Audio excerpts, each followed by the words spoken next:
ବିବାହ ଏହି ଶବ୍ଦଟି ଶୁଣିଲେ ଆମ ମନକୁ ଆନନ୍ଦ, ଉତ୍ସବ ଆଉ ଏକ ନୂଆ ଆରମ୍ଭର କଥା ଆସେ।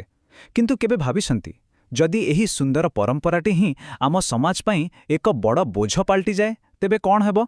ଆସନ୍ତୁ ଆଜି ଏହି ବିଷୟରେ ଟିକେ ଗଭୀର ଭାବେ ଆଲୋଚନା କରିବା।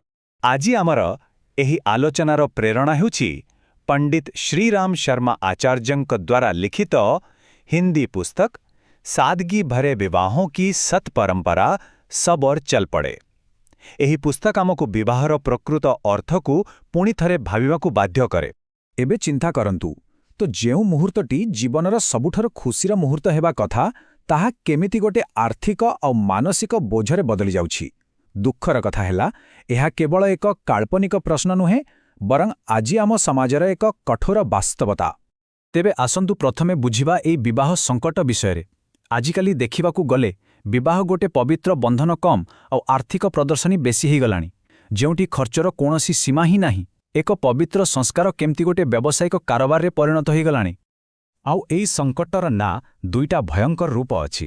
ଗୋଟେ ପଟେ କିଛି ପଛୁଆ ସମ୍ପ୍ରଦାୟରେ ବରପକ୍ଷ ଝିଅ ପାଇଁ ମୂଲ୍ୟ ଦିଅନ୍ତି ଆଉ ସେହି ଋଣକୁ ଜୀବନସାରା ସୁଝୁଥାନ୍ତି, ଆଉ ଅନ୍ୟପଟେ ଯେଉଁମାନେ ନିଜକୁ ଶିକ୍ଷିତ କୁହନ୍ତି ସେମାନେ ନିଜ ପୁଅର ଯୋଗ୍ୟତାକୁ ନେଇ ମୂଲଚାଲ କରନ୍ତି ଆଉ ମୋଟା ଅଙ୍କର ଯୌତୁକ ଦାବି କରନ୍ତି। ସବୁଠୁ ଦୁଃଖର କଥା, ଉଭୟ କ୍ଷେତ୍ରରେ ମଣିଷକୁ ଗୋଟେ ବସ୍ତୁ ଭଳି କିଣାବିକା କରାଯାଉଛି। ଆଉ ଏହି ପରମ୍ପରାର ନିରର୍ଥକତାକୁ ଏହି ଗୋଟିଏ ବାକ୍ୟ ପୁରା ସ୍ପଷ୍ଟ କରିଦେଉଛି। ଏହି ଟଙ୍କା କୌଣସି ଉପଯୋଗୀ କାମରେ ଲାଗେ ନାହିଁ। ଏହା କେବଳ ଉତ୍ସବରେ ଖର୍ଚ୍ଚ ହୋଇ ଶେଷ ହୋଇଯାଏ। ଭାବନ୍ତୁ ତ, ଯେଉଁ ପଇସା ଗୋଟେ ନୂଆ ପରିବାରର ଭବିଷ୍ୟତ ଘଡ଼ିପାରିଥାନ୍ତା ସେଟା କେବଳ କିଛି ଘଣ୍ଟାର ନାଚ ଗୀତରେ ଉଡ଼ିଯାଉଛି।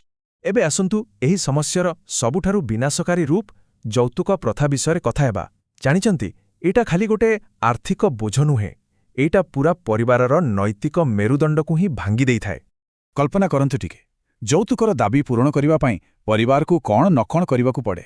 ଜମିବାଡ଼ି ବିକିବାକୁ ପଡ଼େ, ସବୁ ସଞ୍ଚୟ ସରିଯାଏ, ଏମିତିକି ଲୋକେ ଚୋରି, ଲାଞ୍ଚ ଆଉ ବେଇମାନି କରିବାକୁ ବି ପଛାନ୍ତିନି। ଆଉ ସବୁଠାରୁ ବଡ଼ ବିଡ଼ମ୍ବନା କ'ଣ ଜାଣିଛନ୍ତି?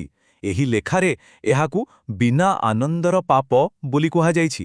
କାହିଁକି ନା ଯେଉଁ ପରିବାର ଯୌତୁକ ନିଏ ସେ ବି ସେହି ପଇସାକୁ ଖାଲି ଦେଖେଇ ହେବା ପାଇଁ ଉଡ଼ାଇ ଦିଏ। ଶେଷରେ ଦୁଇ ପକ୍ଷଙ୍କ ହାତ ଖାଲି। ତାହେଲେ ଶେଷରେ ହୁଏ କ'ଣ? ଝିଅର ବାପା ସର୍ବସ୍ୱାନ୍ତ ହୋଇଯାଏ, କିନ୍ତୁ ପୁଅର ଘର ବି ଭରେ ନାହିଁ। ଏହା ଏମିତି ଗୋଟେ ଖେଳ ଯେଉଁଥିରେ କେହି ଜିତନ୍ତି ନାହିଁ, ସମସ୍ତେ ହାରନ୍ତି।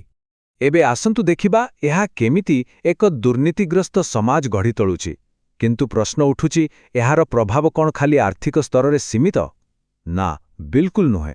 ଏହା ଆମ ସମାଜର ନୈତିକ ମୂଲ୍ୟବୋଧକୁ ଭିତରୁ ଖୋଳି ଦେଉଛି। ଯେତେବେଳେ ଗୋଟେ ସମ୍ପର୍କର ଆରମ୍ଭ ହିଁ ଶୋଷଣରୁ ହୁଏ, ସେ ସମ୍ପର୍କ ପ୍ରଥମ ଦିନରୁ ହିଁ ବିଷାକ୍ତ ହୋଇଯାଏ। ବାହାରକୁ ହସଖୁସି ଦେଖାଯାଏ, କିନ୍ତୁ ଭିତରେ ଘୃଣା, ପୀଡ଼ା ଏସବୁର ନିଆଁ ସାରା ଜୀବନ ଜଳୁଥାଏ। ଆଉ ଏହି ଦୁଶ୍ଚକ୍ରକୁ କିଏ ଚାଲୁ ରଖିଛି? ଆମ ସମାଜର ଦୋମହାନୀତି।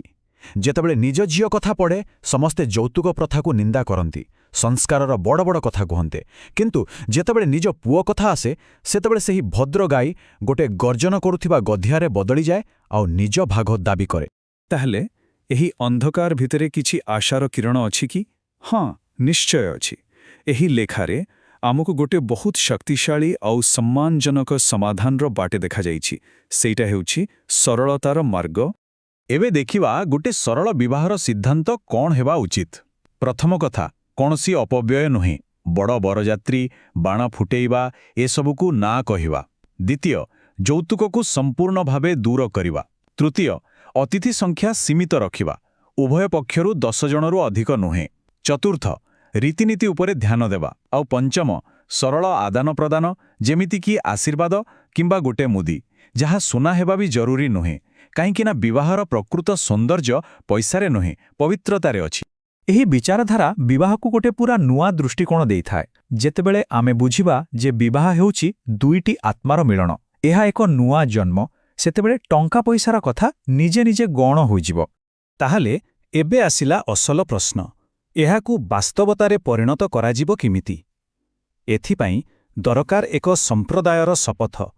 ଏହା ଖାଲି ଜଣେ ଦୁଇ ଜଣ କଲେ ହବନି, ଏଥିରେ ସମଗ୍ର ସମାଜର ପ୍ରତିବଦ୍ଧତା ଦରକାର।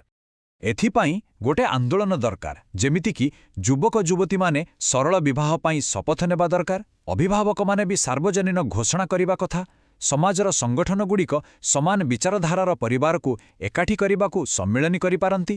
ଆଉ ସବୁଠୁ ବଡ଼ କଥା, ଧନ ବଦଳରେ ପ୍ରଗତିଶୀଳ ମୂଲ୍ୟବୋଧକୁ ପ୍ରାଧାନ୍ୟ ଦେବା ଦରକାର। କିନ୍ତୁ ସବୁଠୁ ଗୁରୁତ୍ୱପୂର୍ଣ୍ଣ କଥା ହେଉଛି ଏଇଟା, ଆମେ ଅନ୍ୟ କାହାକୁ ଅପେକ୍ଷା କରିବା ଉଚିତ ନୁହେଁ। ପରିବର୍ତ୍ତନର ଆରମ୍ଭ ନିଜ ଘରୁ ହିଁ ହୁଏ। ପ୍ରଥମ ପଦକ୍ଷେପ ନେବାର ସାହସ ଆମକୁ ହିଁ କରିବାକୁ ପଡ଼ିବ। ତାହେଲେ ଚାଲନ୍ତୁ ଶେଷରେ ବୁଝିବା, ବିବାହର ପ୍ରକୃତ ସାର କ'ଣ? ଗୋଟେ ବିବାହକୁ ଅସଲରେ ସଫଳ କରିଥାଏ କ'ଣ? ନିଶ୍ଚିତ ଭାବରେ ଟଙ୍କା କିମ୍ବା ସମ୍ପତ୍ତି ନୁହେଁ, ବରଂ ତାଠାରୁ ଅଧିକ କିଛି ଗଭୀର ଜିନିଷ। ଗୋଟେ କଥା ମନେ ରଖିବା ଦରକାର, ବିବାହ ଆରମ୍ଭର ପରିବେଶ ହିଁ ତାର ପୁରା ଭବିଷ୍ୟତକୁ ପ୍ରଭାବିତ କରେ। ଯଦି ମୂଳଦୁଆ ଲୋଭ ଆଉ ଶୋଷଣ ଉପରେ ଥିବ, ତାହେଲେ ସାରା ଜୀବନ ତାର ଅନ୍ଧକାର ଛାଇ ରହିବ। କିନ୍ତୁ ଯଦି ସେହି ମୂଳଦୁଆ ସରଳତା, ସଦ୍ଭାବନା ଆଉ ପାରସ୍ପରିକ ସମ୍ମାନ ଉପରେ ତିଆରି ହେବ, ତାହେଲେ ସେଥିରୁ ସୁଖ ଆଉ ଶାନ୍ତିର ଏକ ଦୃଢ଼ ବୃକ୍ଷ ବଢ଼ି ଉଠିବ। ଆଉ ଏହି ଶକ୍ତିଶାଳୀ ବିଚାରଟି ହିଁ ଏହି ସମଗ୍ର ଆଲୋଚନାର ନୈତିକ ଶିକ୍ଷା। ଏକ ବିବାହର ମୂଳଦୁଆ ଟଙ୍କାରେ ନୁହେଁ, ବରଂ ପାରସ୍ପରିକ ସମ୍ମାନ, ଆଧ୍ୟାତ୍ମିକ ସାମଞ୍ଜସ୍ୟ ଏବଂ ସରଳତାରେ ଗଢ଼ାଯାଏ। ଏହା ଗୋଟେ ବ୍ୟବସାୟ ନୁହେଁ, ଏହା ଦୁଇଟି ଆତ୍ମାର ପବିତ୍ର ମିଳନ। ଏବେ ପ୍ରଶ୍ନ ଉଠୁଛି, ଆମେ ଆମ ଆଗାମୀ ପିଢ଼ି ପାଇଁ କେଉଁ ପରମ୍ପରା ଛାଡ଼ିଯିବାକୁ ଚାହୁଁଛେ?